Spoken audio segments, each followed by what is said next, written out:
जीवनबारे 5 सरल सत्य जसले तपाईको सोच बदल्नेछ। हामीमध्ये धेरैलाई लाग्छ कि जीवन, सफलता र खुसी अत्यन्तै जटिल कुराहरू हुन्। हामी सम्बन्ध, करियर र व्यक्तिगत विकासका लागि गाह्रोभन्दा गाह्रो समाधान खोजिरहेका हुन्छौँ। तर वास्तविकता के हो भने जीवन हाँसो उठ्दो रूपमा सरल छ। समस्या यो हो कि हामीलाई सरल जवाफहरू मन पर्दैनन्। आजको भिडियो त्यस्तै केही सरल तर शक्तिशाली सत्यहरूमा केन्द्रित छ, जसलाई हामी अक्सर जटिल समाधानको खोजीमा व्यवस्था गरिरहेका हुन्छौँ। यी सत्यहरूले तपाईको जीवनलाई हेर्ने दृष्टिकोणमा एउटा नयाँपन र ताजापन ल्याउन सक्छन्। सत्य नम्बर 1, प्रयासको विरोधाभास। जति धेरै प्रयास उति धेरै असफलता। के तपाईलाई थाहा छ, कहिलेकाहीँ जति धेरै मेहनत गरिन्छ असफलताको सम्भावना उति नै बढ्छ। यो अनौठो लाग्न सक्छ, तर यो एउटा गहिरो सत्य हो। यसलाई उल्टो नियम, द ब्याकवर्ड्स ल भनिन्छ। तपाईँ जति धेरै कुनै कुरा चाहनुहुन्छ त्यो उति नै तपाईको पहुँचबाट टाढा भाग्छ। उदाहरणका लागि, निदाउनका लागि जति धेरै जबरजस्ती गर्नुहुन्छ उति नै निद्रा हराउँछ। खुसीलाई जति धेरै पछ्याउनुहुन्छ त्यो उति नै टाढा भाग्छ। कसैले तपाईलाई प्रेम गरोस् भनेर जति धेरै प्रयास गर्नुहुन्छ त्यो सम्बन्ध उति नै कमजोर बन्छ।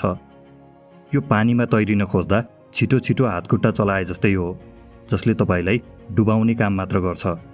जीवनले अल्छीलाई होइन, तनावमुक्त र शान्त व्यक्तिलाई पुरस्कृत गर्छ। याद राख्नुहोस्, यी दुईमा ठूलो भिन्नता छ।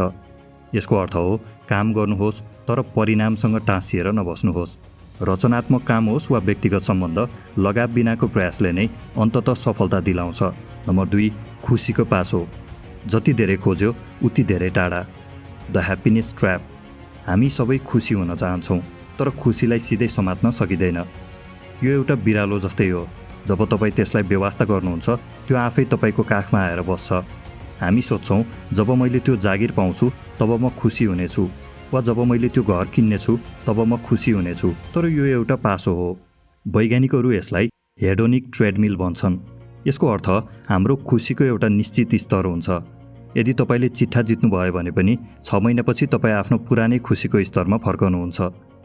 यदि कुनै ठूलो दुर्घटना भयो भने पनि 6 महिनामा तपाईँ फेरि प्रगति, सम्बन्ध र अरूलाई दिने भावनाको सोही स्तरमा फर्कनुहुन्छ। सबैभन्दा ठूलो विरोधाभास यही हो। तपाईलाई जति कम खुसीको आवश्यकता हुन्छ त्यो उति नै धेरै देखा पर्छ।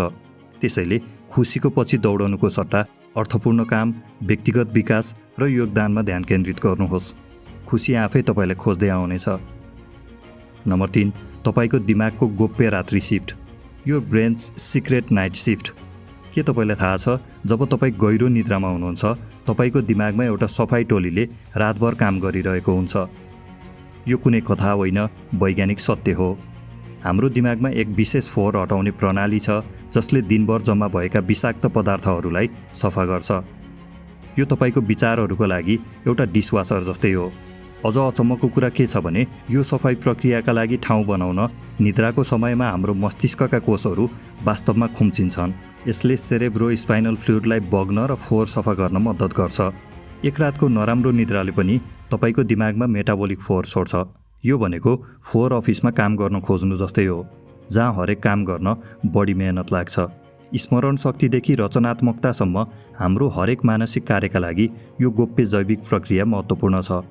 त्यसैले राम्रो निद्राको शक्तिलाई कहिले कम नआँक्नुहोस्। नम्बर 4, स्मृति। तपाईको व्यक्तिगत कथाकार। Memory your personal fiction writer. हामी सोच्छौँ कि हाम्रा सम्झनाहरू विगतका घटनाहरूको एक सटिक रेकर्डिङ हुन्, तर वास्तविकता फरक छ। हाम्रा सम्झनाहरू सम्पादन गर्न मिल्ने विकिपिडिया पृष्ठहरू जस्तै हुन्, र त्यसको मुख्य सम्पादक हामी आफै हौँ। जब तपाईँ कुनै घटना सम्झनुहुन्छ तपाईँ वास्तवमा त्यसलाई परिवर्तन गरिरहनु भएको हुन्छ। हरेक पटक सम्झँदा हाम्रो दिमागले खाली ठाउँहरू भर्छ, नयाँ अनुभवको आधारमा विवरणहरू परिमार्जन गर्छ र कहिलेकाहीँ वास्तविक महसुस हुने कुराहरू आफै सिर्जना गर्छ। तपाईँ त्यो घटनालाई होइन, तपाईँले पछिल्लो पटक त्यसलाई कसरी सम्झनुभयो भन्ने कुरालाई सम्झिरहनु भएको हुन्छ। तपाईँको दिमाग एक भरोसा गर्न नसकिने कथाकार हो, जसले आफूलाई एक डकुमेन्ट्री फिल्म निर्माता भएको नाटक गर्छ। तर यसमा एउटा ठूलो अवसर लुकेको छ। यदि सम्झनाहरू हामीले सम्पादन गर्ने कथाहरू हुन् भने हामी सचेत रूपमा हाम्रो कथाको कुन भागलाई जोड दिने भनेर छनौट गर्न सक्छौँ। यसरी हामी आफ्ना लागि अझ बढी सशक्त र सकारात्मक व्यक्तिगत कथा निर्माण गर्न सक्छौँ। नम्बर 5, कम्पाउन्ड इफेक्टको शक्ति। The power of the compound effect. यहाँ एउटा गणित छ जसले तपाईँको दृष्टिकोणलाई बदल्न सक्छ। यदि तपाईँले हरेक दिन 1% मात्र सुधार गर्नुभयो भने पनि 1 वर्षमा तपाईँ 37 गुणा राम्रो बन्नुहुन्छ। यसको उल्टो पनि उत्तिकै शक्तिशाली छ। हरेक दिन 1% खराब हुँदै जानुभयो भने वर्षको अन्त्यमा तपाईँ जहाँबाट सुरु गर्नुभएको थियो त्यसको 3%मा झर्नुहुन्छ।